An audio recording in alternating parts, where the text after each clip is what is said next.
Good evening or morning if you're watching from Hong Kong, and thank you all for joining us. I am Sebastian Burka, Associate Director of the Stigler Center. Today, we're very happy to host Ambassador Kurt Tong and Professor Marianne Bertrand for the third webinar in our new series, Freedom of Speech, Hong Kong, and the Future of US-China Relations.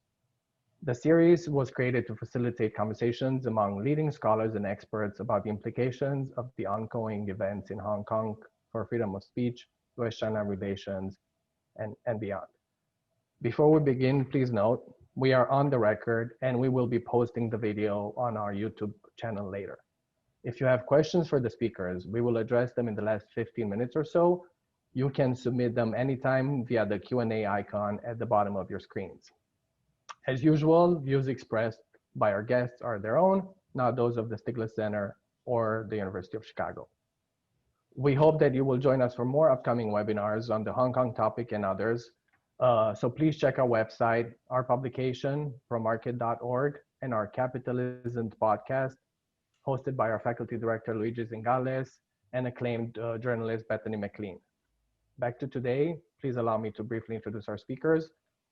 Ambassador Kurt Tong is a partner at the Asia Group, where he leads the firm's work in Japan and the broader East Asia region.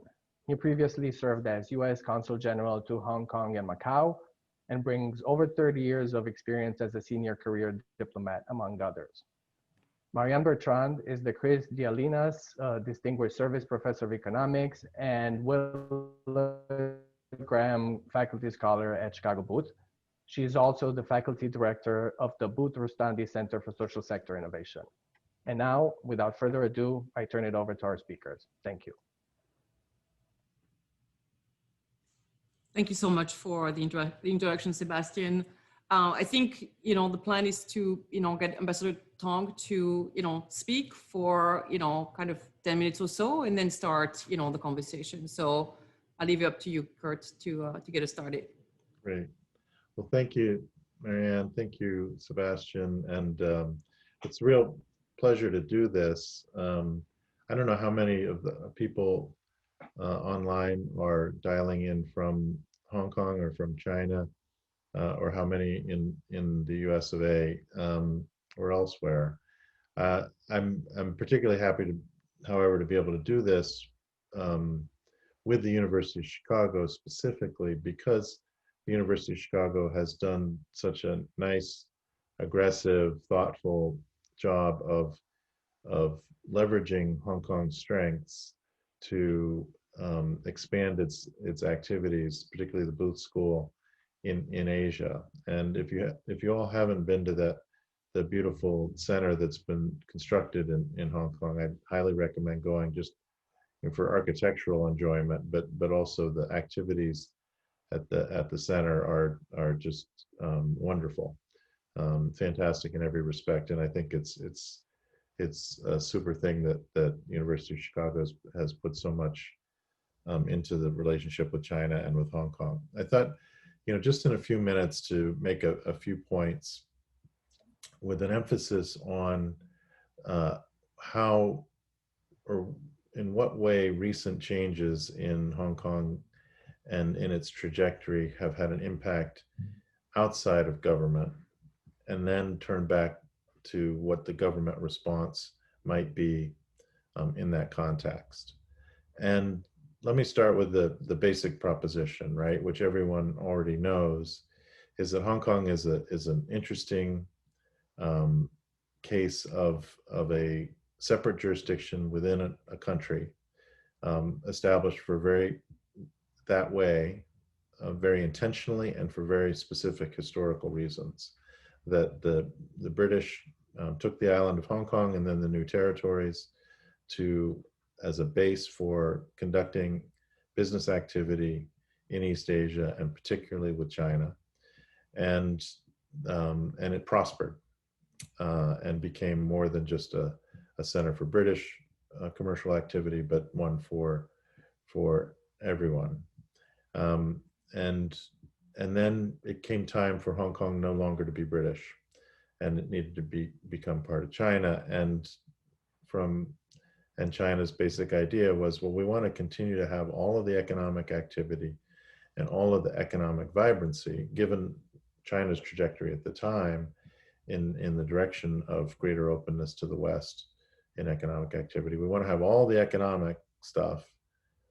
We don't really want the political stuff, but we're willing to sign up to an agreement that allows Hong Kong to have significant autonomy, because we're told that that autonomy, that governance autonomy and political freedoms are necessary in order to maintain the commercial vibrancy of Hong Kong.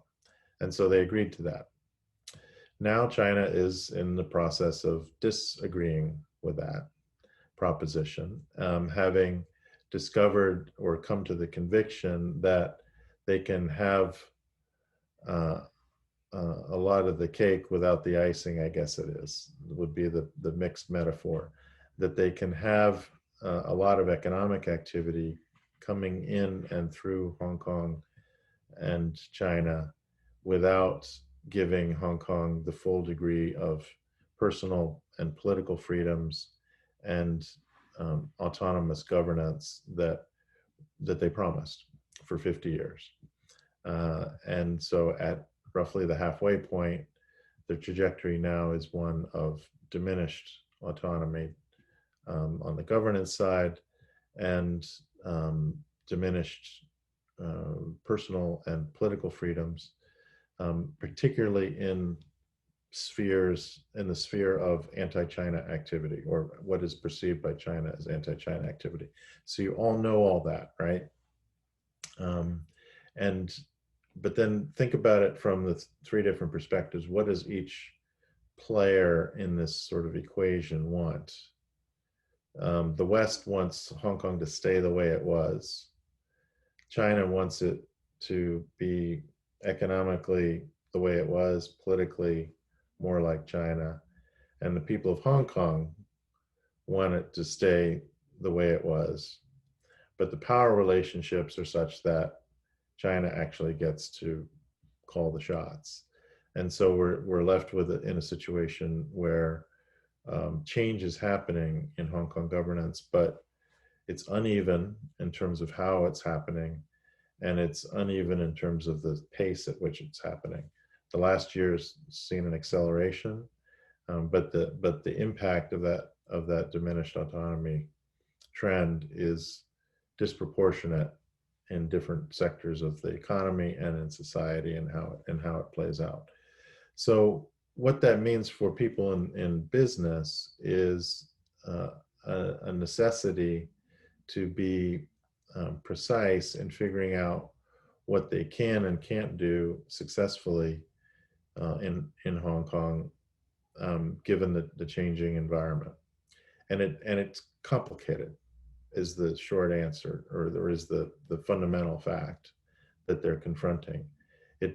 Hong Kong, there is risk that is being introduced, risk in the legal area, risk in the whole question about information handling, risk on the regulatory front, on personal access, on personal activity, and the business environment will change somewhat in some ways in some areas, but then not in others. And that would lead one to expect to see a dissipation of some of the some kinds of the activity that was taking place in Hong Kong to other locales, as it becomes the risk-benefit equation of doing it within Hong Kong changes. And so you get up until recently, up until the last few years, Hong Kong could really sell itself as a place where you can pretty much do everything. You can have the financing of London, the excitement of New York, the freewheeling press of the, the Philippines, or someplace that actually, well, the Philippines is not a good example anymore. Someplace that actually has a free press. New Zealand, the resources of Los Angeles, all of these things, and the legal capabilities of New York. all of those in the same place. Now you're not going to be able to have all of those to the same extent as previously in Hong Kong, but you can still have a lot. And it's still China. And China is the world's biggest economy on purchasing power basis, and certainly a magnet for economic activity. So what I expect we'll see over the coming years is some confusion, some recalculations, some shifting of emphasis of different kinds of business activity in and around within Hong Kong, but then out of Hong Kong. But in net terms, not see a diminishment of Hong Kong's size or overall level of business activity and economic activity, particularly post-COVID, because of the fact that as China grows, Hong Kong will grow. And Hong Kong will piggyback on that growth, continued growth in China, and continued development and increasing sophistication of the Chinese economy. All of that will be something that Hong Kong can add benefit to because of its continued, maybe medium-high degree of autonomy rather than high degree of autonomy. And the fact that there are still legal solutions and opportunities for types of business activity in Hong Kong, both in terms of the people that are there, the rules that are there, the access that it has internationally compared to the mainland. So with that as opening thoughts, with very much a business emphasis, what then should be the question on policy? US policy has been to essentially, and I've been critical of this publicly, despite having been recently in the US government in a position of responsibility in Hong Kong. The US policy really in a nutshell has been to emphasize the negative trends in Hong Kong as a way of calling out China's lack of reliability on its external policy and its internal policy, and highlight the flaws of Chinese governance and its approach towards human rights and its approach towards political affairs, and just kind of shine a light on China using Hong Kong as an example. That's one way to use Hong Kong from an American perspective. Another way, which is what I would like to see policy shift toward, is to make chicken soup out of chicken feathers, would be the phrase that my mother would use. She was raised on a farm in Ohio. That you take what is available still in Hong Kong, the strengths of the city that are still there, the positive impact that it can still have on China, the business opportunities for foreign firms there to both operate regionally as well as do business with China in and through Hong Kong, and make the most of it and play a long game, which then simultaneously, continually, not just episodically, and when there are dramatic pictures on TV about how unhappy the Hong Kong people are, but consistently saying, China, you should go back to your original deal, and it would be good for you if you did, if you gave Hong Kong more freedom. Frankly, it'd be good for you if you gave the mainland more freedom.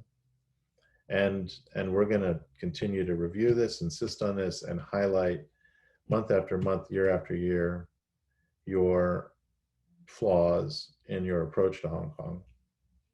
And we're going to keep doing business with the place at the same time.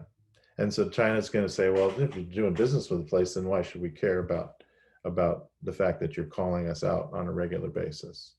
But I think that it still has an impact, and it's a proportional impact to the degree of interest that foreign countries have in Hong Kong, and is therefore sustainable to be saying year after year, month after month, China broke its promises. And we're calling that out, but we're still doing business.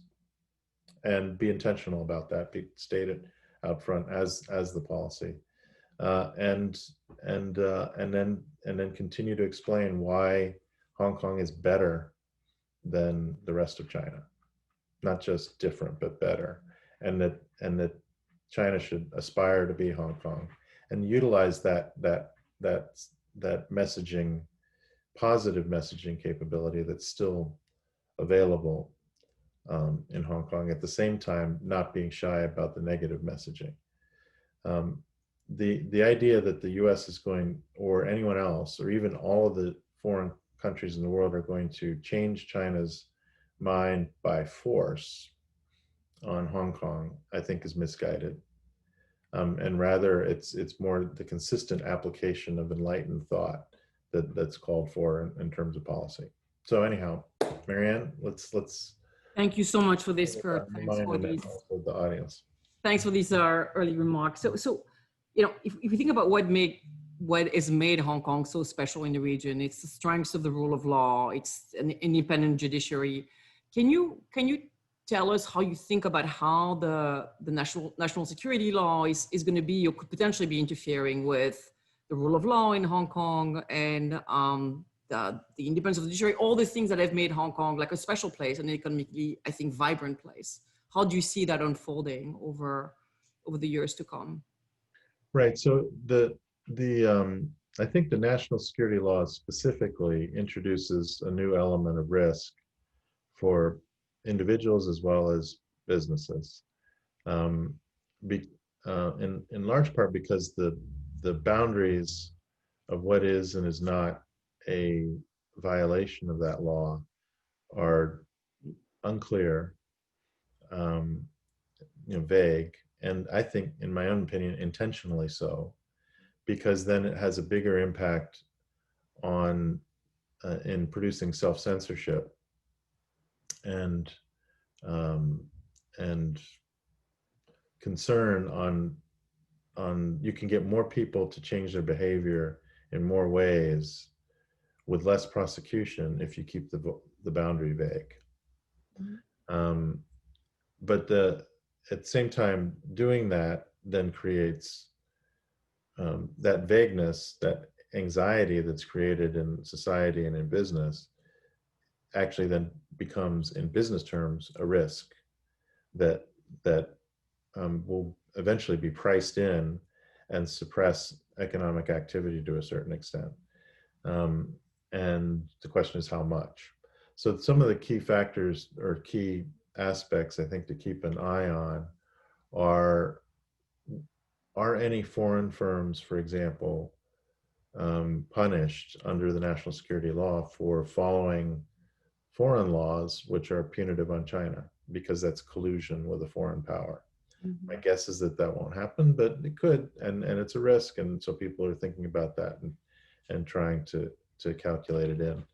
What happens when there are cases where the national security law and existing Hong Kong law come up with different answers on the judgment that should be reached in that case? And as the way things are constructed, the national security law can trump the existing Hong Kong law, and including property law. So what happens, like somebody is arrested for what they say, does their business get taken away?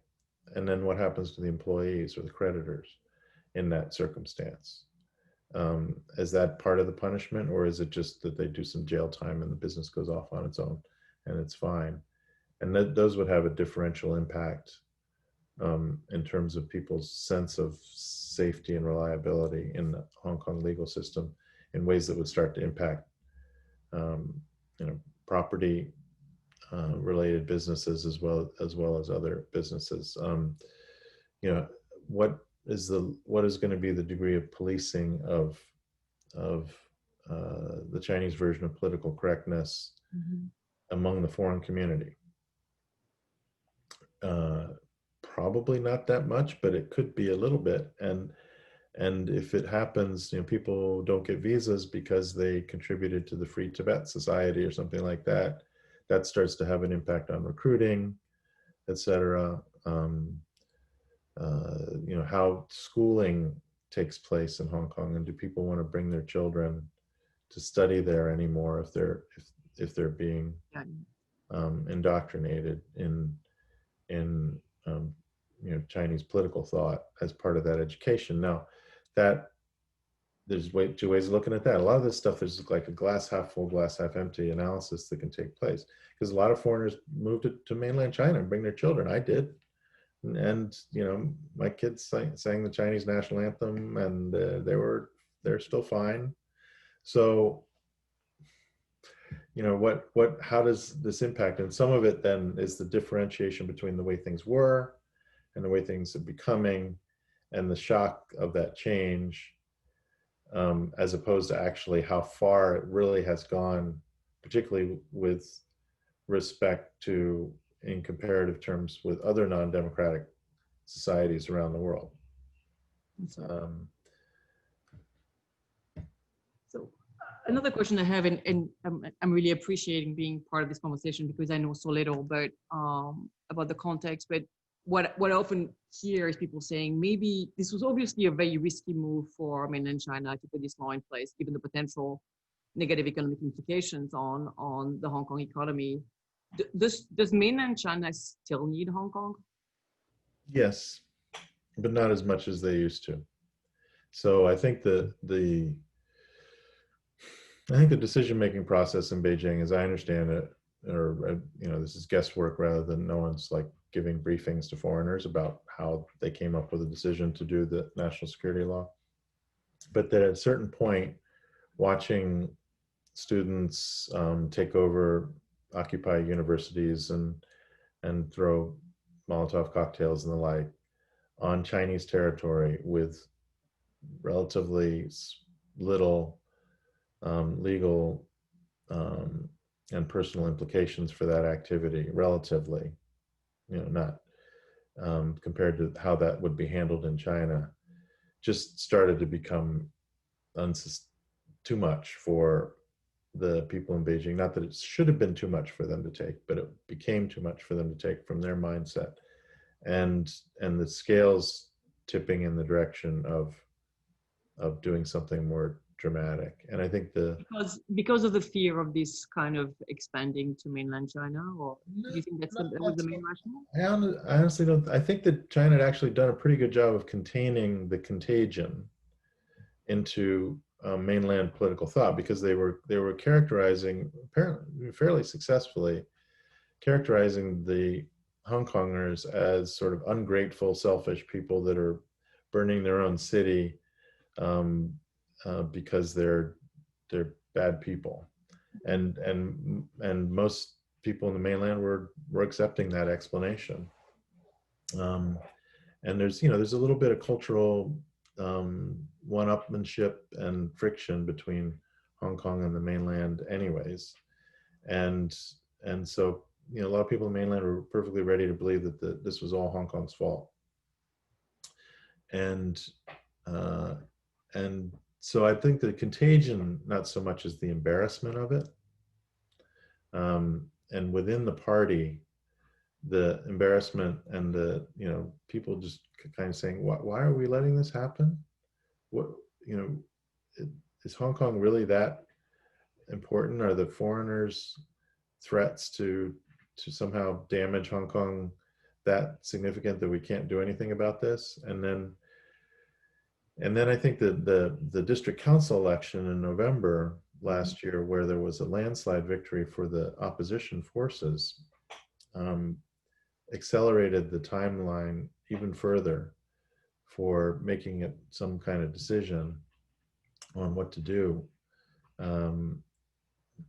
Sort of the Empire Strikes Back, if you will, was coming. And I think that the combination of the demonstrations in that election, because then with the September Legislative Council election looming, now the Legislative Council is gerrymandered in favor of pro-government interests, but with that level of voting support that the democracy movement got in November, one could conceive of a legislative council with a opposition and majority, which then is very different, very much contradictory with China's view of an executive-led Hong Kong government.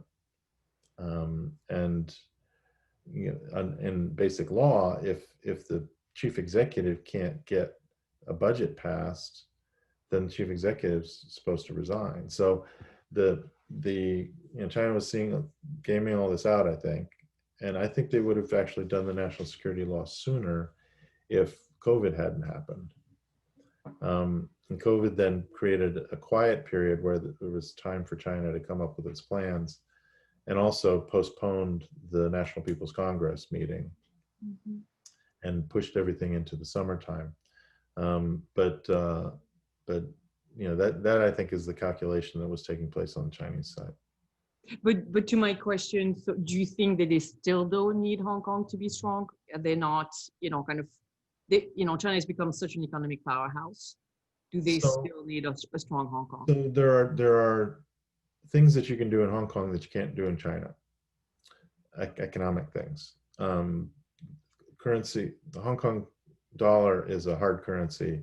The renminbi, as big as China is, it's not a convertible currency.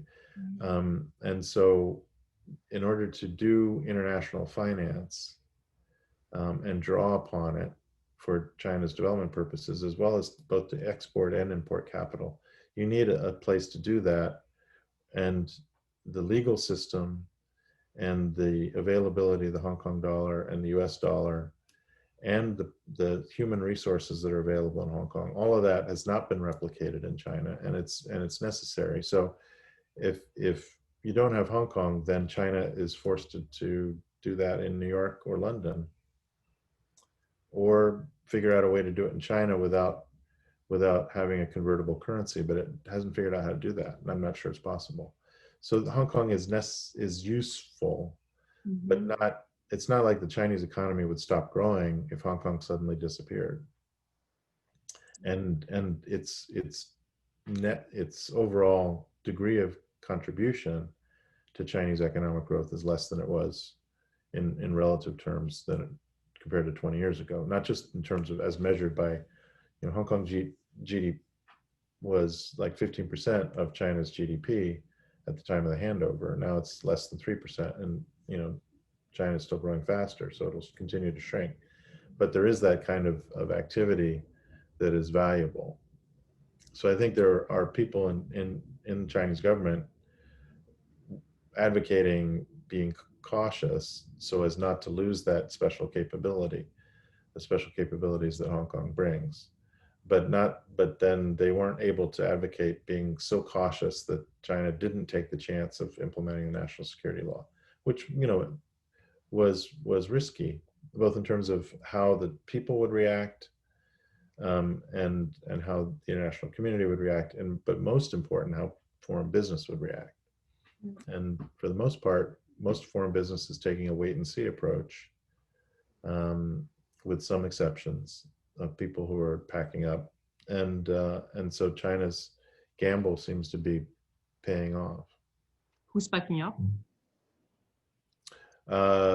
Businesses, small businesses that just don't want to live there anymore, where the owner proprietor has freedom of decision. So personal decisions in the form of business decisions. Media related businesses are hedging, taking some of the resources out of the city. Law firms have not done that yet, but there's a possibility that law firms would start to do some of their activity outside, including internal deliberations or advice for firms outside of Hong Kong, so as not to be in jeopardy of violation of the national security law. I don't think they'll pack up and leave wholesale, but they might start to shift their weight out of the city. Internet activities, I think, will not grow. you saw there was the undersea cable that was supposed to go to Hong Kong and is not going to Hong Kong, or they're not going to turn on the switch. And so that changes jobs and the lay down of activity around data centers. Mm-hmm. Mm-hmm. So there has been an impact, but it's not a rush for the doors.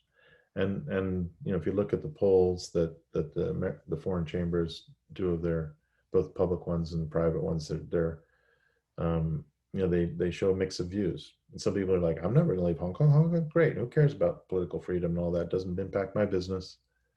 And then there are people like, well, I'm just kind of not sure. And, I'm going to continue to think about it. Yeah. Just a bit more on this last point you raised in terms of the sentiment, the business sentiment in Hong Kong. Some of the polls I've been reading have been suggesting that some of the businesses were actually quite happy with the national security law because there was unrest, there was a lot of protest, and it calmed things down. Has the media kind of been exaggerating those stories, or was there a sense that from at least a section of like the business community, this was kind of a welcome move? Well, I don't think the Western media has been, I think they've been factual in their reporting on Hong Kong. I think that there is a tendency to emphasize the negative and not to report on the voices of people that were supportive of a clampdown. And I think it's a minority of the Hong Kong people, but there is a significant proportion of Hong Kongers who were happy to see things quiet down and don't really care about political freedoms so much that they were willing to see continued disruption in the economy due to demonstrations and the like. Yeah. And so there's a range of opinion in the city. I mean, it's become increasingly polarized. I think most accurate assessments show that there's a majority of Hong Kongers who are supportive of political protest to try and retain democratic freedoms and freedoms of expression and assembly and the like. But that's not everybody. Mm-hmm. And a lot of it also depends, people tend to vote with their feet is one cliche, but where you stand depends upon where you sit is another one, which is a good one, because if your business model is a Hong Kong, China business model as a business person, and your main function is arbitraging between the Hong Kong economy and the Chinese economy, or you're someone who's based in Hong Kong but primarily investing in China, you care more about stability in the Hong Kong-China relationship than you do about access to foreign markets and the how your business partners outside of China see Hong Kong. Whereas if you're in the different business model, you care a lot about that. And so they're both personal as well as professional reasons for people to have different opinions. Yeah, no, that makes sense. What about, so another thing that has been discussed a lot in the US is kind of the brain drain. I mean, young people clearly are the future of Hong Kong. What is the situation on the ground on that front? So are there, do you have a sense of like lots of young people, especially the most educated, deciding to, kind of get out of there and try to find, make a future somewhere else? How much has been happening on that front? Well, up until the last year or two, where the West, and particularly the United States, seemed to be closing their doors, there was a brain drain from both Hong Kong and China, of people, smart people wanting to leave both for opportunities in the big wide world outside. And so the net trends were mainlanders moving to Hong Kong and Hong Kongers moving out. but then some Hong Kongers moving back because of the opportunities in China and the higher economic growth rate and business opportunities plus cultural fluency, et cetera, that you can have. So there was a lot of complicated flows happening of people. And in net terms, the Hong Kong global community one was evening out. The China global community one was net out with some return. And I think that, after COVID and after, some more policy shoes drop on the US side, US election, maybe we'll see a new equilibrium, and it might be different than that previous one. But the point that I'm getting to is that as some young Hong Kongers were thinking, well, I don't really like this city anymore if it's getting redder. People who were raised in the mainland, who are less, concerned about that naturally because that's where they grew up, are moving to Hong Kong to take jobs there. Now, one interesting thing that happened this last year is that China started talking about taxing its citizens outside the mainland, in particular in Hong Kong, at mainland tax rates. And that temporarily was like, and just as that the possible impact of that policy was starting to be figured out, and people were trying to assess that, then COVID hit. And so now everything's just like, it's really hard to figure out what's going on. But it'll be interesting to see whether the combined impact of cultural hostility and tax policy means that there's less of a flow of hotshot mainland talent going to Hong Kong than there was 3 years ago. Because 3 or 4 years ago, it was a definite trend. I mean, you looked at the graduate schools in Hong Kong. Yeah. The undergraduate, you probably know this, undergraduates mandated, I think it was 80% had to be, maybe it was 90% had to be local. Whereas graduate schools, there were no quotas. And so more than 50% of master's students were from the mainland, and like 80 or 90% of PhD students were from the mainland. And all those people were figuring out ways to stay in Hong Kong if they didn't then move to foreign countries to exploit the superior education that they were getting at those institutions in Hong Kong. And that was actually one of the causes of cultural friction between Hong Kong and the mainland, was that young Hong Kongers were saying, what's going on here? All these kids that have done nothing but read books 24 hours a day from when they were 2 years old are coming in and taking all the jobs, because we were like, doing happy-go-lucky sort of Western style education, and now we're like trying to fight to keep jobs in our own city. And that was causing some friction. So while we're on this topic of education, so as you alluded to at the beginning, we just started a new campus in Hong Kong. We're gonna have like programs and education programs there, and we are scared, kind of in terms of like, what does it mean for kind of we're going to be teaching and what we can say in the classroom. How do you perceive the changes that are going to be coming in terms of like, what's happening in higher education in Hong Kong? So I would expect to see, I don't know whether the curriculum at the University of Chicago Center will create a lot of opportunities for that in terms of what's being taught. But some of the more political topics there's going to be pressure on universities to deal with teachers who are vocal against China or against Chinese policy in Hong Kong. And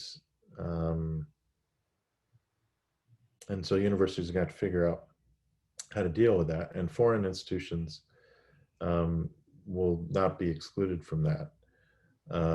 And so the natural outcome of that, of course, is a degree of self-censorship that already happens in a lot of countries around the world and in varying degrees.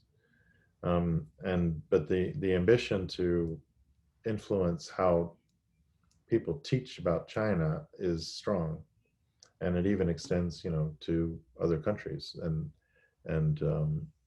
there are American academics who've worked on China their whole lives, and then suddenly find that they published the wrong thing.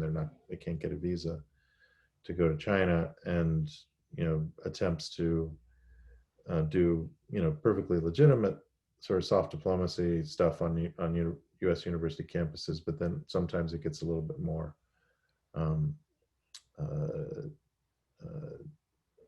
leveraged, I guess is the way to put it, with trying to use budget to influence curriculum. So I would be surprised to see no such activity in Hong Kong, particularly given the very tight relationship between the Hong Kong government and most of the major universities. Yeah. Just taking things back home, I mean, certainly in the US, we are living in this moment where one may look at this country and say that we are seeing the failures of like democratic institutions because of the last, 3.5 years that we've been living through.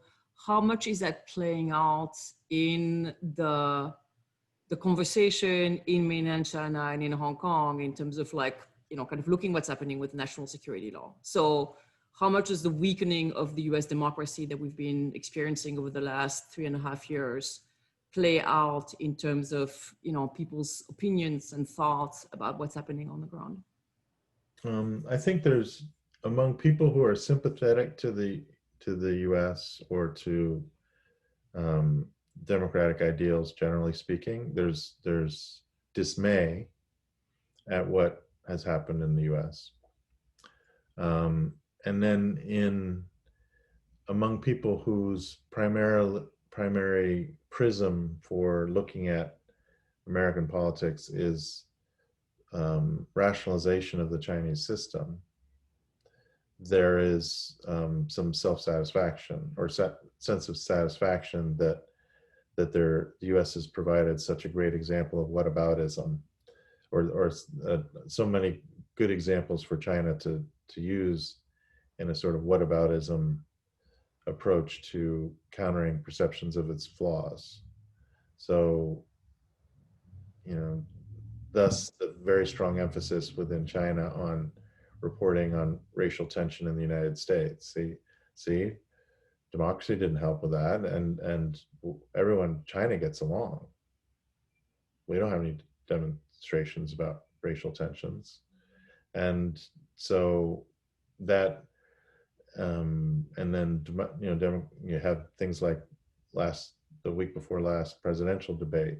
See, what's so great about democracy? You just have a couple old guys yelling at each other. Is that a superior form of governance? But I do think that Americans should be, have some trust in their institutions, and particularly in the Constitution, to sort all this out and lead things back onto the right path in terms of how America is governed. But that's, in answer to your question, I think there's some people that are just like, oh my God, this is dismaying, and other people who kind of like to point fingers at the U.S. Mm-hmm. And that's reflected in the media coverage as well. What in terms of like kind of foreign governments' response to what's happening in Hong Kong, kind of, can you point at in the U.S. we've had some sanctions, I believe, against some of the kind of Hong Kong officials. I don't know much else about what other kind of Western democracies have done. Can you point at like some governments that have, from your perspective, kind of provided a good response, or a response that could be useful in terms of things moving back in the right direction? Right. So there's been a fairly reasonably large number of countries that have made it a diplomatic issue between China and themselves. I'd say probably like a dozen or so who raised it at the highest levels with China and expressed their concern about things. And that has an impact on China's calculations. I think there's larger number of societies who've reported prominently on the broken promises of Hong Kong, and that has had, and China's of course tracking that, and hearing that what they did on Hong Kong with the national security law has had a negative impact on perceptions of China in, you know, a large number of countries, maybe, I don't know, 60, 70, 80, something like that. The number of countries who've then taken specific action is much smaller, in the 6 to 7 range. Countries that have gotten rid of the extradition treaties with Hong Kong, have issued travel warnings about reflecting the risks, the personal legal risks of the national security law, etc. There's a handful that have, including most prominently the UK and Taiwan, that have opened their doors to people who want to leave Hong Kong. The US has debated it, but hasn't done anything significant yet on that front. There are, and then there's really there's been specific diplomatic consequences for China. I think that the indefinite postponement of Xi Jinping's trip to Japan is, in not solely, but the Hong Kong story is a major factor in that. The lack of progress on the China-EU investment agreement, Hong Kong had an impact on that.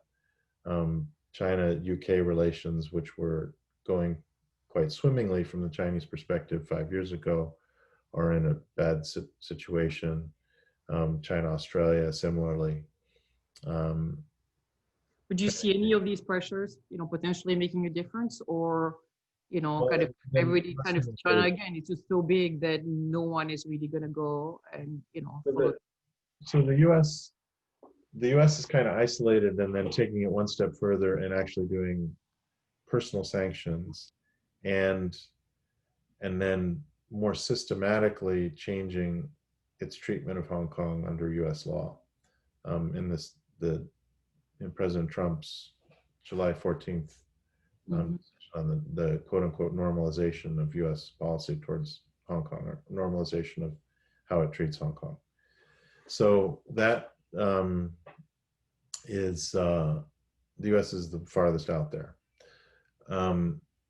I think that over the long run, and this gets back to what I think policy can be on a sustainable basis, is that the dozen or so countries that feel strongly about China's broken promises on Hong Kong should be making common cause and systematically applying diplomatic pressure. And no, that's not going to change China's calculus in a macro sense on Hong Kong, but it will have an impact on how China makes day-to-day policy on Hong Kong. If every time they're doing something, they do something negative in terms of Hong Kong's rights and freedoms, it gets concerted attention from a range of countries, then that will have an impact on how China acts going forward. I don't think that there is a way to get China to roll back the national security law specifically, or the increase in intervention in Hong Kong government affairs. That's probably unlikely. So I think it's time for me to take some of the questions that have come up in the Q&A. So one question is from Rebecca Chung. And Rebecca asked, China is never promised to give full autonomy to Hong Kong. How do you measure the rate of diminished autonomy? And how do you determine that the degree of autonomy is not high enough? Well, it's in the eye of the beholder. There's less autonomy than there was a year ago, and last year there was less autonomy than there was 5 years before that. So the trend is negative. The starting point was high. So one can have lots of debates about whether it's still high or not, and I think it depends upon the eye of the beholder, as well as what specific aspect of Hong Kong's difference from the mainland or autonomous governance activity one is speaking about. Mhm. So does Hong Kong set its own budget? Yes. Does Hong Kong decide its own leaders? No. Does Hong Kong have freedom of expression? Mostly. So there are gradations.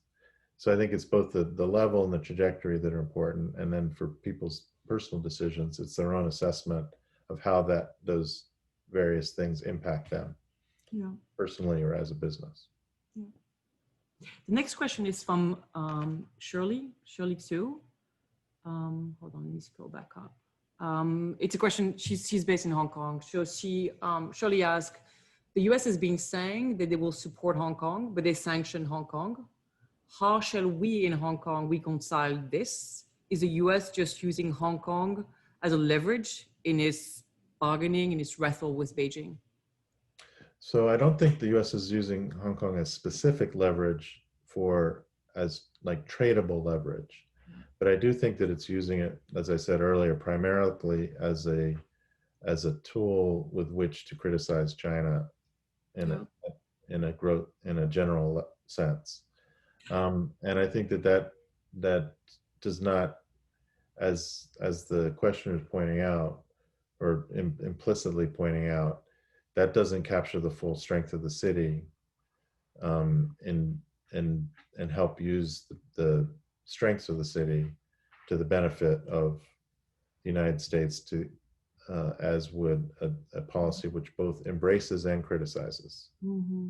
Can I ask just a follow-up question to this, which is obviously we have an election coming up in 3 weeks and a half in the US. What do you think would be the implication of a change in the US presidency, potentially the US Senate, for the US policy with regard to what's happening in Hong Kong and China more generally? Actually, probably very little change. Interesting. More the change in the presidency, if it happens, will have a much bigger impact than a change in the Senate, with respect to either China policy or Hong Kong policy. The change in the presidency, what we will see if Joe Biden is elected president, is a more orderly process of negotiating with China than is currently the case. Where what we have now is cycles of good feeling and bad feeling, because of the personalization of political decision making. And what I would expect to see under a Biden presidency is a little more steady approach where there's some triaging. So there would not be a problem with continuing to have positive cooperation between the US and China, for example, and a lot of dialogue on issues of common interest, whether it's, containment of infectious disease or the approach towards North Korea or non-proliferation generally, things like that, where there might be some common cause.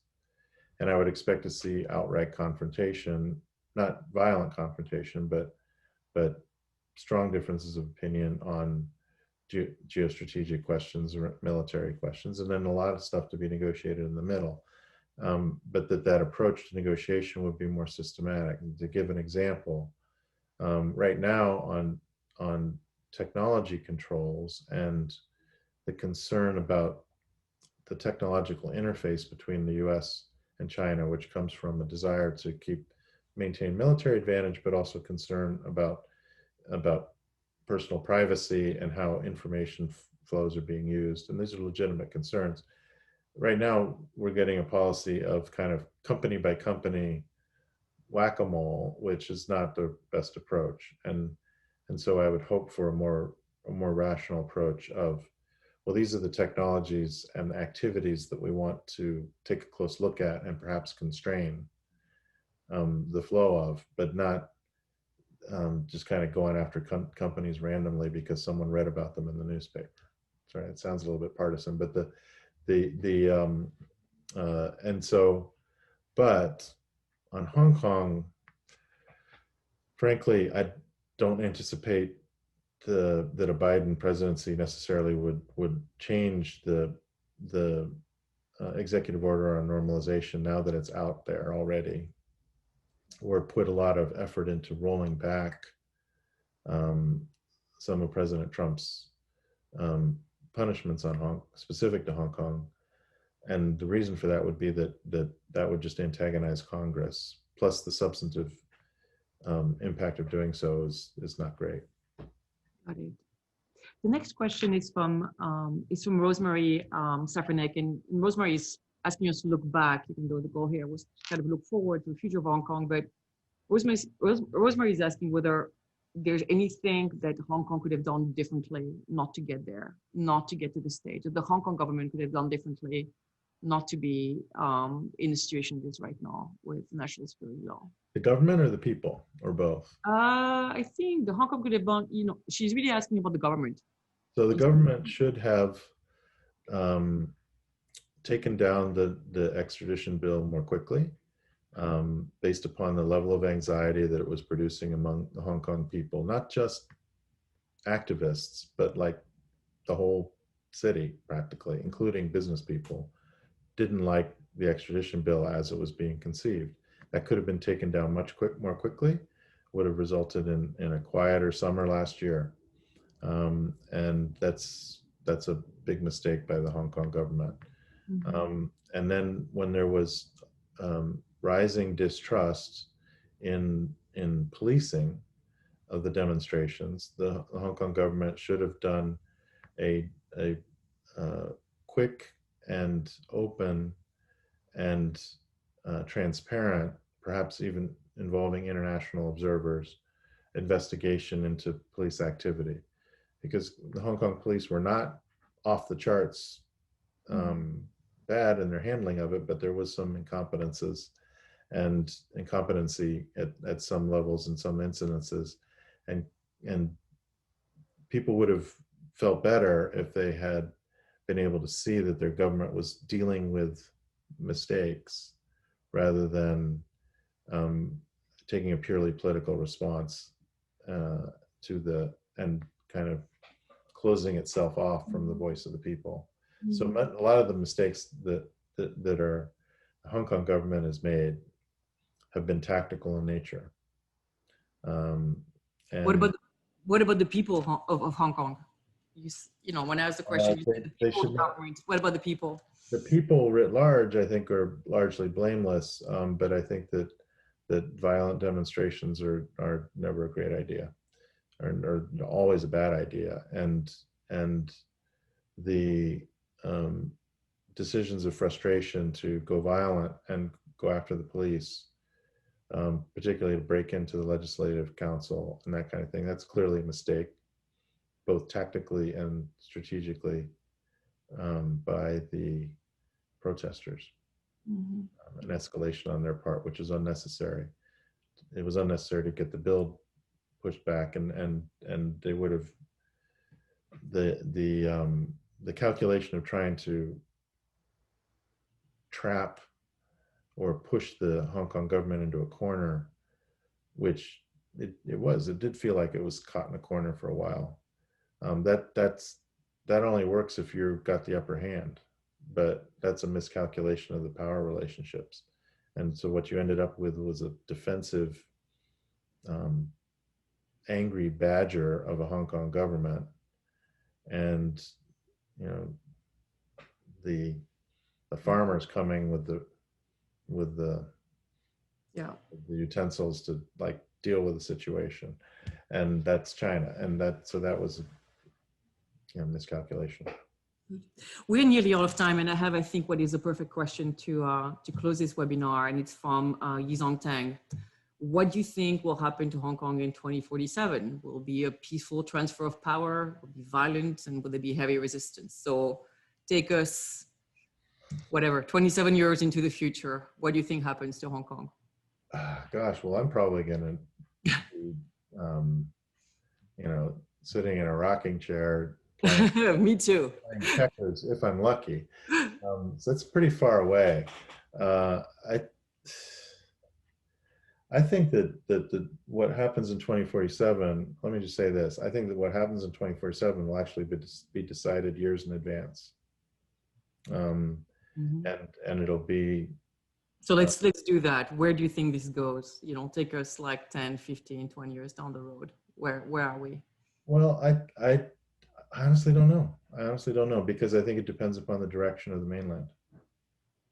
So if the mainland continues down the road of increased authoritarianism and technology-based control over individual lives, then naturally that's sort of the direction that will find its way into Hong Kong one way or another. Yeah. Whether there's a sharp inflection point in 2047 or not, or whether China decides to continue to have it be a gradual process, or whether the process is already complete in 2047. That's a harder thing.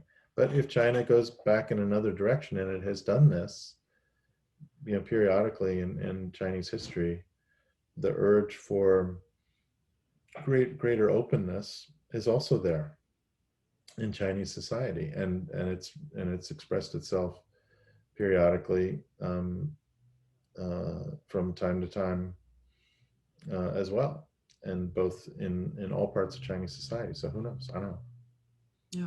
Look forward. I hope that China trends back in a more open direction as a society, because I'm an American, and I think it's more fun to live in an open society than one where people make decisions for you. But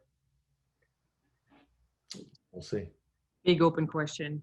We are out of time, Kurt. I'm going to, kind of thank you so much. I learned so much, and I very much hope that people that sit through the last hour also did as much as I did.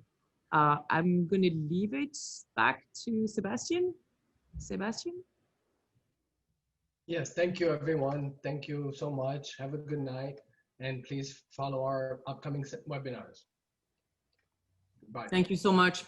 All right. Great to meet you, Kurt. Enjoyed it. Thank you. Bye-bye. Bye-bye.